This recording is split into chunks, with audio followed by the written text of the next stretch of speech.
It just kind of makes you feel warm. So, nitrogen in our environment. Why do you care about nitrogen besides this crazy man up here being paid to lecture to you about it? Yeah, the course catalog says you better teach nitrogen, and there's a reason for it. Can anybody please make me even happier? You're just raising my level of happiness today. Tell me a type of molecule that has nitrogen in it in your body.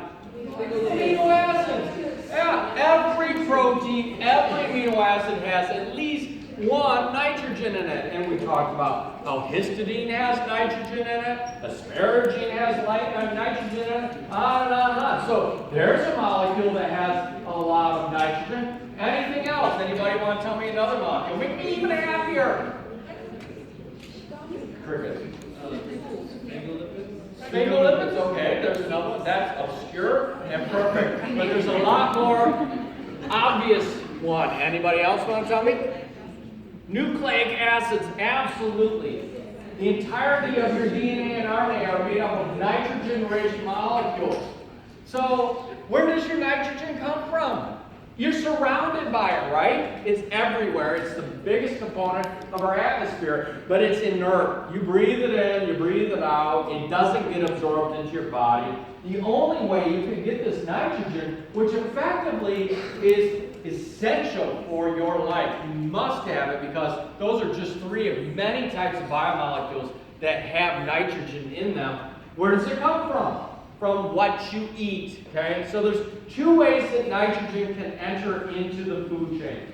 There's a third way in which it can be recycled into the food chain, and that involves you decaying after you're dead, right? Not a very pleasant thought. But the way that nitrogen can enter in the food chain originally, there's two ways. First of all, happens very rarely around here. Like I said, I'm from the Midwest, and I remember when I was in graduate school, I was so boring. My wife and I, our favorite form of entertainment when we were in Indiana was to watch the Weather Channel and watch these giant walls of storms with giant blobs of red, tornadoes hanging out of them, coming towards Indiana. We're like, oh wow, thunderstorm, and lightning and thunder everywhere. It was exciting. Yeah, anybody get excited by thunderstorms? Yeah.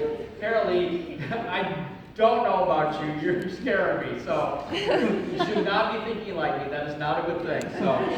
But it was fantastic. You see these red blobs, you're like, oh wow, finally something to do in Indiana besides cow tipping. And so, what happens when lightning strikes the ground? Did anybody tell me what is formed?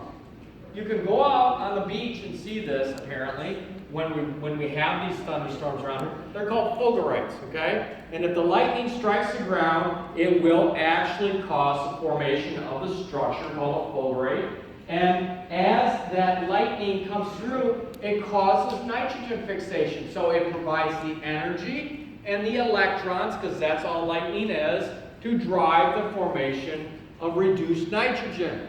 So I don't recommend you'll go lick a fulgurite to get the nitrogen into your diet. You get it from the more plentiful, abundant source, which is eating other organisms. But the other organisms you eat ultimately had to get their nitrogen from a point of origin. And that happens to be nitrogen-fixing bacteria that are associated with a particular type of plant called leguminous plants. Okay? These plants have nodules on their roots, and they host these bacteria, and the bacteria take that nitrogen and they fix it and make it to where the nitrogen is available for those plants, and then other organisms eat those plants, and the nitrogen gets into the food chain. And it's very important that it does, because as we just said, there's large numbers of biomolecules that are dependent on having nitrogen as part of their structure. So here is the process of nitrogen fixation. And it is a bacterial thing, but it's bacteria associated with plants. So it is a symbiotic relationship. And in this symbiotic relationship, the bacteria are hosted in the roots of the plant in nodules. They're little homes for the bacteria. And it's a great relationship because the plants give the bacteria energy in the form of ATP. And the bacteria use that ATP to fix atmospheric nitrogen to two ammonia molecules. And then the ammonia molecules are taken up into the plant and are converted into biomolecules, okay? So here is an image of a soybean plant, and you can see the nodules all along this. So these are little houses for the bacteria to do the nitrogen fixation. It's a perfect symbiotic relationship. Yeah, the plant gives up quite a bit of energy to get this, but at the same time, if it didn't have these bacteria associated with them, there would be no nitrogen coming into our food chain. So nitrogen reduction is catalyzed by the nitrogenase enzyme complex, and we have a 6-electron reduction in order to make those 2 ammonia ions. Look at how much ATP that takes. It takes 16 ATP to make those 2 ammonia ions. But it's precious, right? You must have nitrogen for all of your different biomolecules, such as amino acids and nucleotides and some fats and so on. And even sugars, some of them have nitrogen. Chitin was one that we talked about. So yeah, it takes a huge energy investment on the part of the plant, but that 16 ATP investment allows the plants to get something that it otherwise could not get, which is that fixed nitrogen.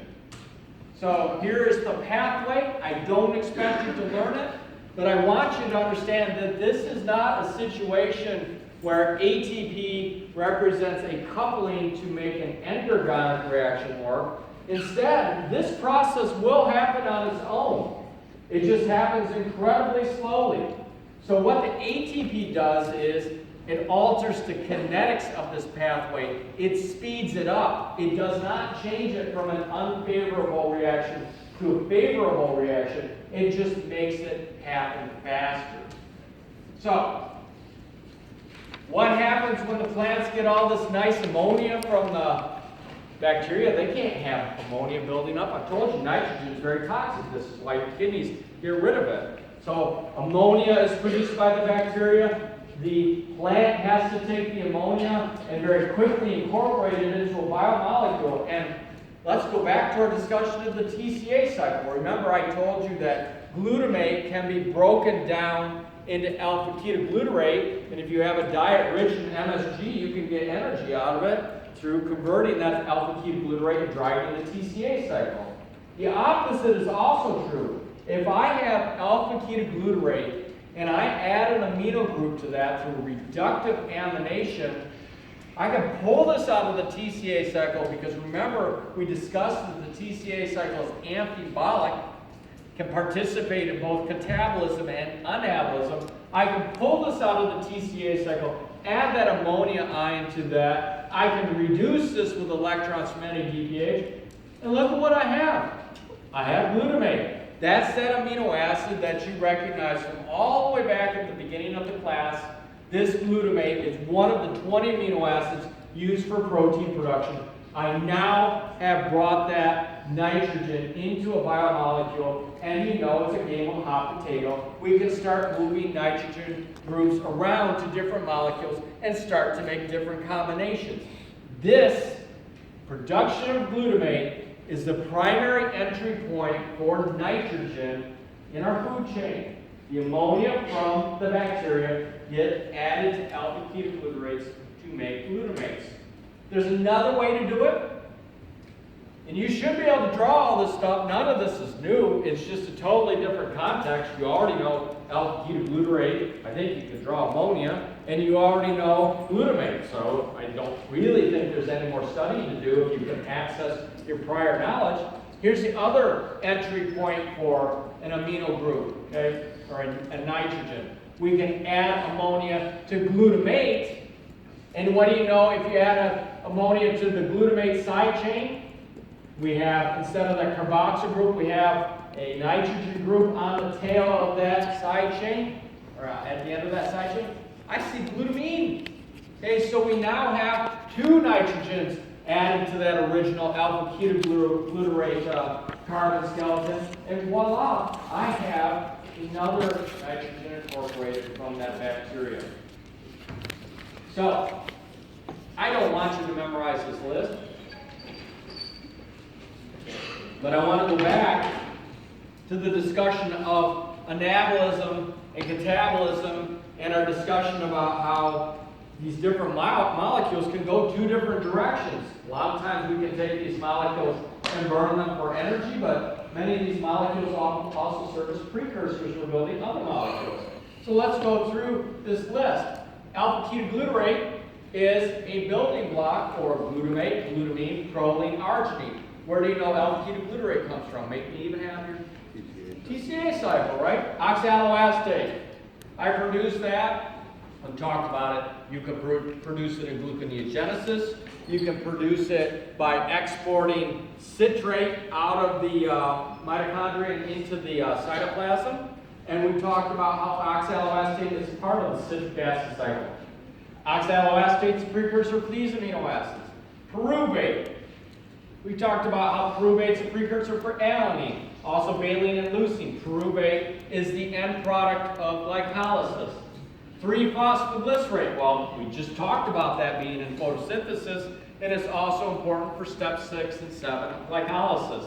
It produces serine, cysteine, glycine. Now, phosphatopyruvate is an intermediate of glycolysis. Well, where do you know erythrose 4-phosphate from? Anybody really want to make me happy? Pentose phosphate pathway. I'm smiling. That's absolutely right, okay? You are exactly right. And then finally, ribose 5-phosphate, which is a precursor for histidine, is also found